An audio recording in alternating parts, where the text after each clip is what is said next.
You're listening to the Slaying Self-Doubt podcast, where we empower women of faith to identify, acknowledge, and accept their doubts and limits and beliefs in order to give birth to their God-given purpose. Join me and sometimes some of my friends on our journey as we remind you that you are not alone. I'm Felicia Wallace, and together we will find our fears and slay them.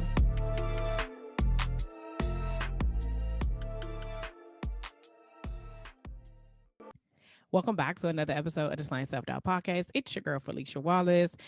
As always, I start the top of the show thanking all of the listeners. I will continue to start every show with the same thing because without you guys, I would not be here. So I want you to know how appreciative I am, how thankful that and grateful that I am that you just continue to listen, you continue to reach out, you continue to show up, and you continue to support. So I do want you to know that I pay attention to those things. I pay attention to those of you all who took the survey, who want me to talk about, some other topics. I pay attention to the people who DM me, who tag me and stuff. Like, thank you so much. And I just ask that you just continue to share the podcast with those that you feel like should listen, who should be on this journey with you, with us, in slaying our self-doubt. So again, thank you.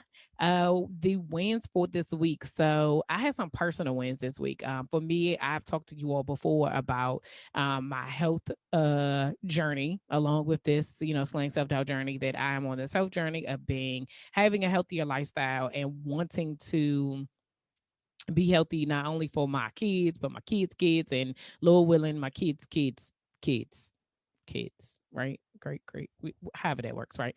And I've done some things. Y'all know, in December I went to the doctors a lot, and made sure that like certain things were going. Like I wanted to just check all the things. Plus, y'all know I hit 40 in November, and so because of that, I needed to make sure everything was on point. And I had a couple of things that I had to check out. And last week I got the all clear that all the things that I was focusing on and was worried about, because you just never know, right? Like until you actually go see if something's wrong, you don't know if anything is wrong.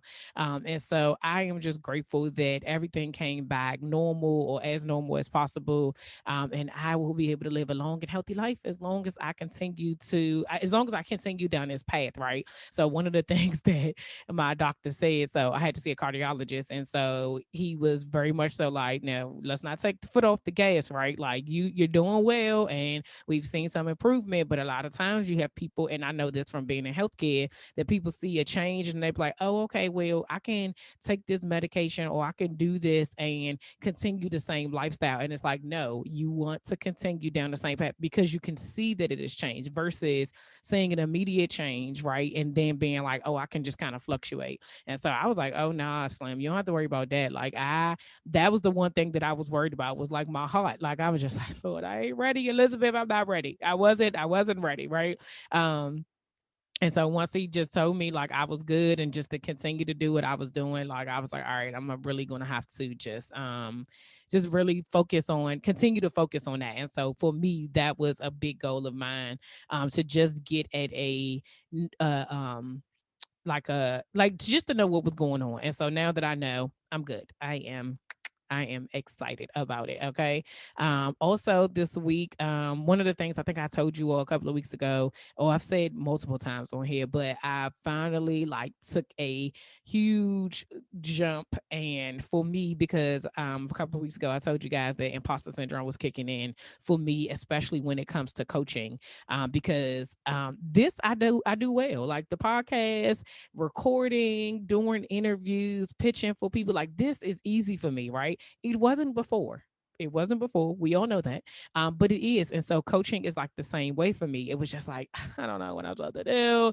I don't know how I'm supposed to start. What if this? What if that? And yeah, I went ahead and I put everything out there, and I said, this is what's going to happen. And so far I had 3 people that reached back out to me and was like, oh, I was like, oh my gosh. Like, and so it is power in, let me just say this really quickly. Like it is something about just doing, right? Just starting, just putting yourself out there, and trusting the process, trusting exactly what it is that God has already said. So especially because you all know this is a God thing. This is not a Felicia thing. This ain't a Bun thing. I did not think of this. I did not want it. And it is literally God like taking control over this. And I just had to have the faith that I had to leave my job, right? I had to reach back and go to that faith to be able to say, okay, like, what made you leave? What made you believe that there was something greater? Because if I hadn't believed, I would have just stayed where I was at, right? So it really was for me, it was a mindset shift that I had to take, of just being like, I told y'all, imposter syndrome is real. When I'm in those moments of doubt and anxiety, I ask myself, who's going to listen to you? Did God really call you to do this? Or, girl, ain't nobody trying to pay you to talk to them? These thoughts lead me to procrastination and being paralyzed by my fears and doubts. Throughout this journey of slaying my own self doubt, I have some tried and true practical steps that have helped me, and I would love to share them with you. Head on over to my website at www.feliciawallace.com and download the 5 ways to slay your self doubt. Now back to the show. If this is what I'm supposed to be doing, then I definitely need to make some. I have to have it. There has to be some action behind it, right? And so one of the things that and during this time, like as we've been talking about, for this last month about self doubt in your relationships, one of the things that I thought of it in the midst of all of this is like how self doubt shows up in your purpose as well, right? Y'all have seen it. This right here is evident of it. And so I definitely want to dig deeper next week, and we'll have a conversation about it. But I literally took a step again to just say, this is what we're doing. And I just have to every day, moment by moment, kind of, someone that I interviewed this week, who you will hear the interview later. One of the things that she said, and it really resonated with me, is that every moment by moment she just surrenders to her gifts. And because I know this is what I'm supposed to do, it's a moment by moment daily surrendering to my gifts and just allowing, she said it best, like, to lean in. And so that's what I'm doing. And that's a win, because y'all know normally I probably would have just sat on it. I would have been paralyzed by fear, about doubt. I would have procrastinated, like, and nothing would have happened. And so there are some other things that I really want to do. And I'm just like, okay, here we go. So yeah, that's a win for me. So I'm gonna take that. I'm gonna take it. Announcements for this week, same as always, right? March 1st, which is next week, is when the group coaching will launch. And when I say that, that means that what will happen is, those of you all who are already signed up on the wait list, you will receive an email of next steps. Those of you all who are interested, you better get on this wait list so that you can get next steps. But it will be out, and you'll have a period of time where you can sign up for it, and then we will be fully starting it.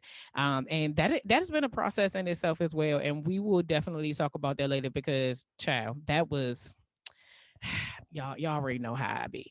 What else? I think that's the only announcement. Oh no, there is another announcement. So I know I've been on here talking about Clubhouse and saying that I'm on there twice a week. And last week, again, in making decisions that bring me the most peace. So one of the things that I've always kind of said is, like, I need a date to myself, and I need, being as though I'm in a space to be create my own time and create my own schedule. Like, I don't have to, like, pile stuff on top of stuff, right? And I really wanted to use Sunday as my self-care days. And that means that whatever I want to do, I just do. Like, that's it.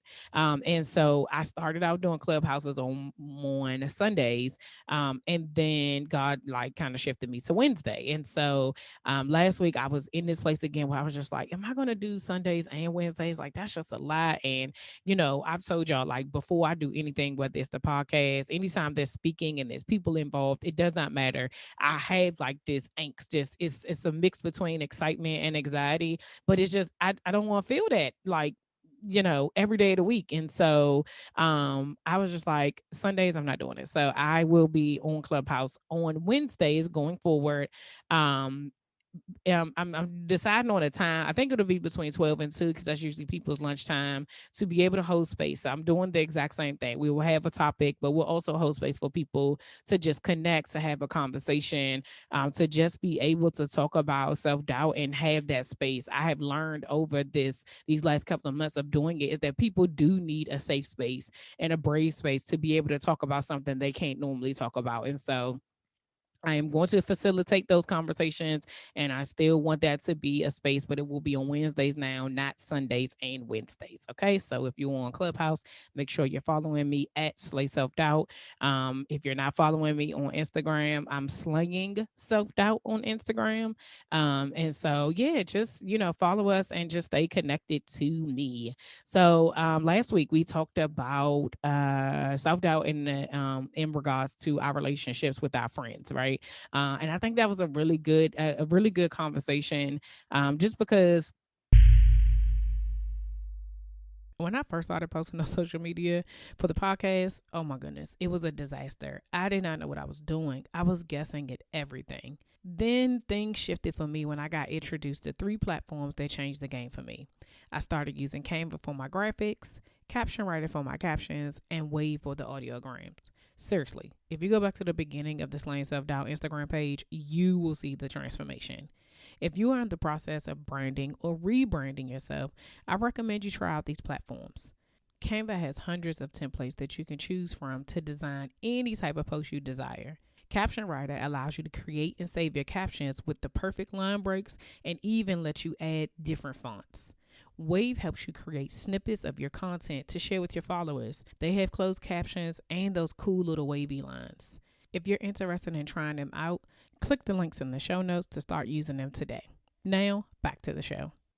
I told y'all before for myself, so it showed up in two different ways. It showed up, at two different times, and how I reacted to it was kind of the same, but not really. And just knowing now, like that I had it. Yeah, again, there was no name for it. I didn't have any words to be able to say when I was in middle school, and even in my 20s. There was no word that I had that I could describe what it was that I was feeling. And so because of that, like it was just difficult for me. So but being able to now put a name on it and be able to understand that that's what it was self-doubt and my own insecurities. I'm able to now navigate those feelings if they come up again in other relationships, right? And so here we are this week talking about self-doubt and parenting. For me, uh self doubt came when I found out I was pregnant, right? Because you never know if you're ready. Like you just aren't. This is the whole person. And I think that I was nervous. I was antsy. I knew I wanted a boy. I knew I didn't want a girl. And I felt like I did not want a girl because I was like, I know how I was as a kid, and I did not want that to come back to me twofold. Funny story though, both of my kids are exactly like me when it comes to like the sarcasm, and it comes to like their quick-wittedness. And I'll be like, y'all can't, for those of you who are listening, you can't see my face, but for those of you are watching, you can see my face. It'd be like, and my husband's always like, that's you right there, that is you. It is so funny. And so it was like it didn't matter. I thought that it would have been a girl who was gonna give me a run for my money, and these boys is, listen, and they moody. Okay, I'm in that tween and teenage stage. These kids is moody as all get out. But how self doubt has showed up in my parents and has shifted, you know, year after year, right? Because one, each kid is different, right? My oldest son was always quiet, very much so. You could sit there by him in the middle of a room, he would not move. When I say he would not move, he would not move. You didn't have to worry about him. He would just sit, you give him something, he watched TV. He was just very focused, and he was okay with kind of being by himself. He didn't need to be he's very like careful about what he does, and just it's just different. My youngest son, this Bama would jump for the roof if he thought he could make it. And even if he didn't, he'd be like, I just break my legs. Like that's how he be. And so when you have those different type of personalities, everything it comes up kind of differently. And so for my oldest son with self-doubt kind of showed up was in like making sure that, so our story is different, right? Like I was basically a single mom for a period of time. And so having that self-doubt of, did I do him a disservice by not trying to fully work things out to his best ability with his dad, or whether or not, I didn't want, at the time, I was like, I didn't want to be a statistic. And so, whether or not, that was going to affect him later on in life, even when I'm, met my husband, and like, you know, us becoming a unit was like, how is this going to affect him? Like, I second guessed every single thing because I felt like in the beginning I had to overperform or overachieve because I felt guilt, right? And I felt guilt about his father and I's relationship and how it would affect him. That for me, for a very, very long time, I felt like I over pacified him. I over, you know, like tried to make sure he was always comfortable, right? With my younger son, he grew up differently, 2-parent household. His dad is here, and he has that. I had somebody that I could be like, can you do this? Can you do that? But even still in those moments in the beginning, my husband would tell you, like, I legit probably did everything and I didn't necessarily make him do anything because I was so used to doing it by myself, right? And so even when it came to my youngest son, it was like I wanted it to be different. So then I tried to do things differently. In the first year of my youngest son's life, he had a medical emergency, and so he had to have surgery at like 7 months, and that changed things for me. Like then I babied him, right? So now I'm so worried about what happened to him that now I'm just like, okay, I want him to know that I'm just double check on him, making sure that he was always he had whatever he needed because I just treated him like a baby, right? But again, it was guilt. It was guilt of now I didn't have anything to do with why he had to have the medical emergency. He was born with like a little flap in his extra flap like in his throat or whatever, and so it's a name for it, I can't remember, but how he used to breathe, it used to sound like he was snoring even though he was wide awake, and so they called it stridor. But that flap eventually, 2 different times he ended up stopping, like it, so he had reflux and he had that, and so he ended up 2 different times having a moment where he stopped breathing. And so we went to Children's and I was like, listen, there was nothing else wrong with him. I said, take that flap off. If he don't need it, we good. And the crazy part about it is that once the flap was removed, like he literally blossomed into a whole different kid. Like the energy that he has was completely different. It was like me and my husband were like, Young, he is different. Like this is not the same kid we brought in before we came into this hospital. But because of those things, like my guilt of even, like I said, even knowing that had nothing to do with me, it was just like it was like the mom guilt of like, I don't want nothing to happen to my baby. I want to make sure that should I've gotten it removed earlier, like I knew, was I really not paying attention, those type of things. And then again, with and being in a blended family has its own structure to it, right? Like making sure that this my oldest son gets quality time with his dad, and making sure that excuse me, that nobody feels like they're left out. And I felt like for a very, very long time I was literally trying to hold all the families together. That's what I was trying to do. I was trying to do it all by myself to make sure everybody had a relationship because I wanted things, as much as they were not normal, to seem normal, right? I never wanted either one of them to feel slighted. And again, that's my own guilt and that was my own insecurity. And it wasn't until I broke my foot when I was in like 2011, and I couldn't do nothing. I was on bed rest for 8 weeks, like literally could not get out the bed, right? Just to use the bathroom. That was it. And I had no choice but to surrender parenting to 2 people who were used to me being the middle person, right? And so what that in those type of in that situation, what ended up happening is that they figured it out, right? And once they figured it out, I was kind of like, y'all, becoming a full time entrepreneur isn't for the faint of heart. And sometimes I get so wrapped up in building this business that I literally forget about basic things like grocery shopping. That's why I started using Instacart. Instacart is the go to service for quick and effective grocery delivery. Now, I know what you're thinking. I don't want people shopping for me. I don't want nobody touching my fruit. Trust me, I know exactly how you feel. I used to be the same way. But when I think about the effort it takes now to go grocery shopping, no, thank you. When you are a customer of Instacart, you select your groceries from the store of your choice. Then a personal shopper does the shopping and delivers it right to your doorstep. You cannot get any better than that. If you have never tried Instacart, trust me, you will not regret it.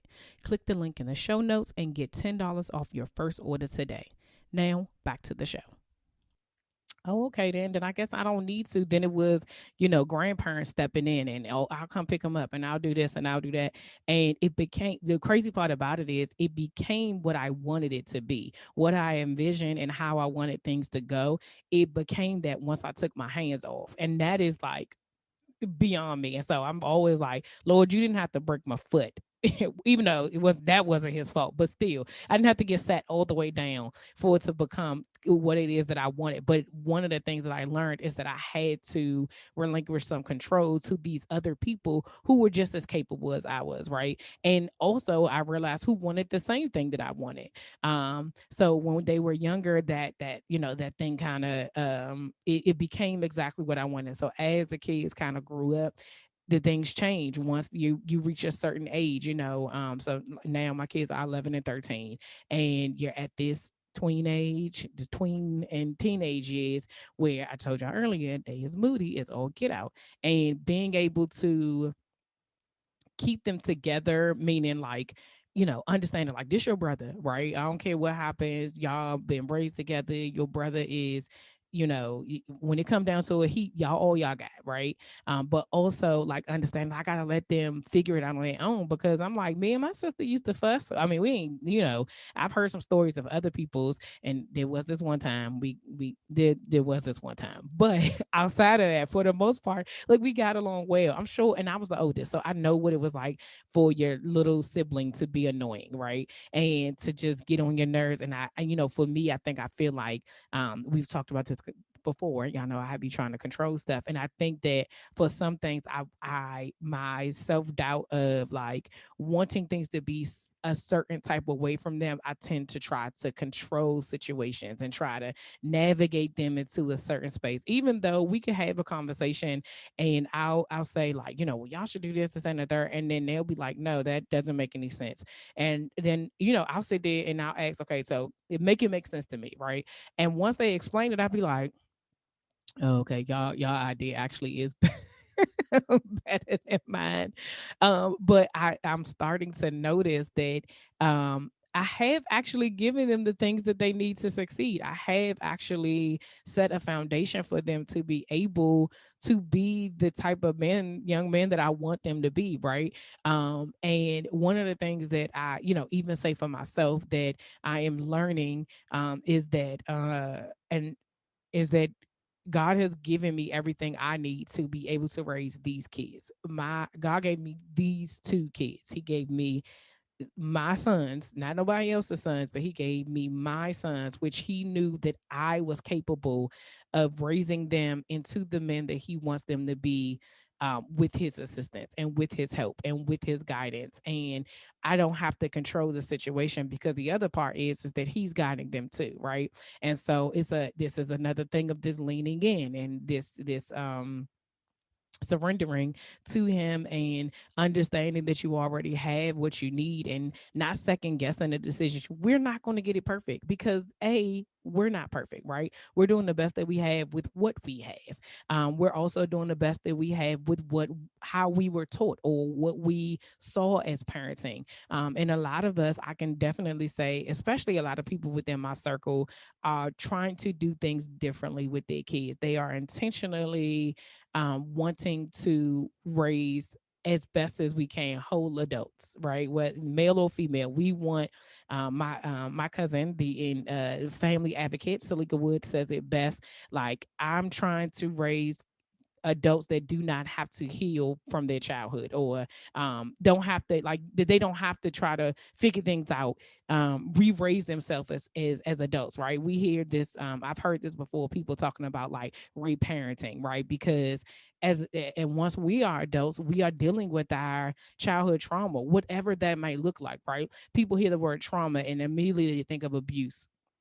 Trauma don't have to be abuse. It could be a trauma is anything that's happened to you that is of significance. That I didn't look this definition up, so I'm paraphrasing here, but trauma is something that it just kind of sticks with you, right? Like, you fall on your bike, you remember that you got that when you see that scrape on your knee. That's like, oh, I remember that. That was from '84. I fell down fell down off the bike, scraped my knee, and the neighbor came out. Like that's a traumatic experience, right? Like and then so it stays with you. And so when you think about certain things that you're having these conversations about, or you're thinking about things that like how you were raised and what you want differently for your kids and how you parent and all those things. And that's not to say that your parents did things wrong in certain situations. It's just the same thing. They did the best that they could with what they had, and we're doing the same thing. And I think the difference is that I am, for myself, I'm being intentional about being a different type of parent, right? And so y'all know the story. This podcast was an assignment from God that had my self doubt and limiting beliefs telling me that nobody would listen. But you, yes, you, kept showing up every week to listen to this podcast. And because you keep showing up, so do I. If you enjoy this podcast and would love to support me and future episodes, please consider making a donation by simply purchasing me a coffee. If you would like to donate, click the Buy Me a Coffee link. Now, back to the show.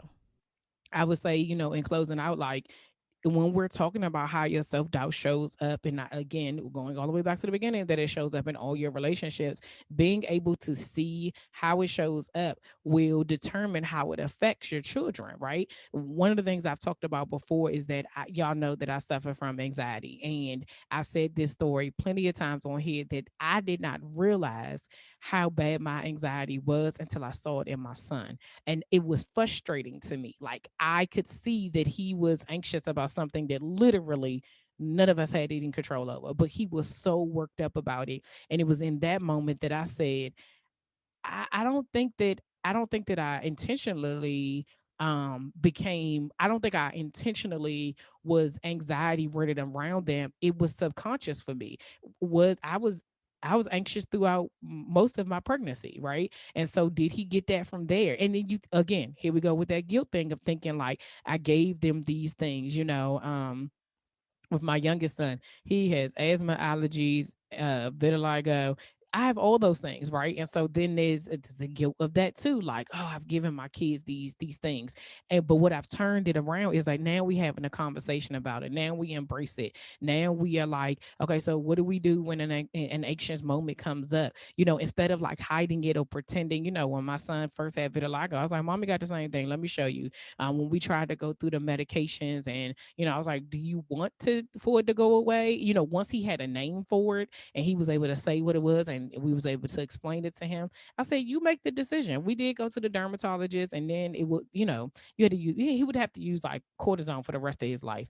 And so eventually he was just like, "No, I'm okay with it. I know what it is, and it's fine. It's not that big of a deal." And I was like, okay, like we check in on it, but I think is empowering my kids with certain things now that I may have the things that I felt guilty about. Instead of me being guilty and feeling sad, instead I'm explaining it to them, and I'm empowering them with the information of knowing that they are not alone. You're not doing this by yourself. Mommy has it too, and it's okay, right? And you see that I'm flourishing. I'm okay with these ailments or with these things that make me just a little bit different. It is completely fine, right? And so I would just encourage you that if you have some guilt about certain things that you feel like maybe you could have done something differently, or maybe you could have done something, you want to do things that it's never too late. It literally is never too late. Your kids are your kids until you are gone or they are gone. That is facts. Like you will be parenting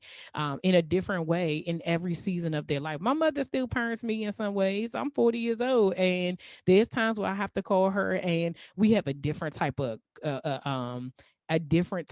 conversation. She ain't telling me what to do, right? But there's times where I have to glean from her wisdom as somebody who's already been who's been a parent. But again, she's now talking to me woman to woman in a different type of way, but I still have to respect her as my mother, that this information is just not from some random person. It's from my mom, right? And so with that, it's still, as far as I'm concerned, it's still parenting. Shoot, it'll be certain things, even at 40, if I gotta call her, I will think that thing out. Okay, like if I tell her this and then tell her that, I wonder what she gonna say. Like Millie got my utmost respect.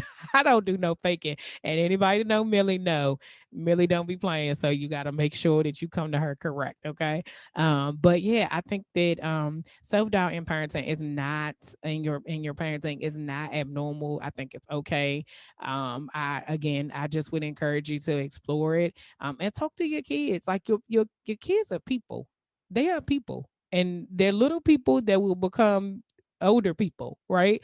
And so having those conversations with them and bringing them into the conversation, I think it's such a blessing, and just having them feel like they are a part. I think that makes a difference as well, when it comes to certain things, right? Like whatever, however you decide to do it. But I think if you're having, any doubts about whether or not you can make a change or you can start to be intentional, you definitely can.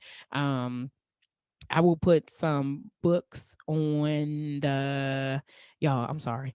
Uh, there's a book that my cousin Salika Wood recommended. I actually think it's called Intentional Parenting. I will put that in the show notes. She definitely recommends that. I will also tag her in it because she definitely believes in intentional and gentle parenting. And so if that's something that you're interested in, you're gonna follow her. She's at on IG at no ordinary mom, no underscore ordinary underscore mom. But I'll put that in the show notes as well. So yeah, that's all I have for today. Next week, I think we're going to talk about self doubt and purpose. We'll see though. Next week is March. Y'all, we already in March, okay?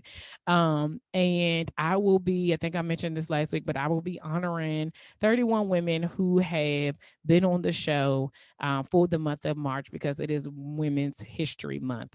And I'm just so proud, really, because for a multitude of reasons. Number one, because the fact that I've actually interviewed that many people, right? To be able to honor them is icing on the cake. But to be able to say that I've done that when at one point in time I was nervous out of my mind about being able to do that, and I'm so grateful. Man, I'm grateful. So that it is definitely is something that I'm excited to be able to do, because I'm grateful for them. I'm grateful for them being a part of this journey. I'm proud of what they've done and what they're doing, and I just can't wait to just kind of review where they were when they started and where they are now. So make sure y'all are following me on Instagram because that's where it will be. I'll be posting it every day on Instagram at Slaying Self Doubt so that you can see those women, and then you can go back and listen to the episode. So yeah, until next week, see ya. We end every episode with the serenity prayer, and it goes as follows: God, grant me the serenity to accept the things I cannot change, the courage to change the things that I can, and the wisdom to know the difference.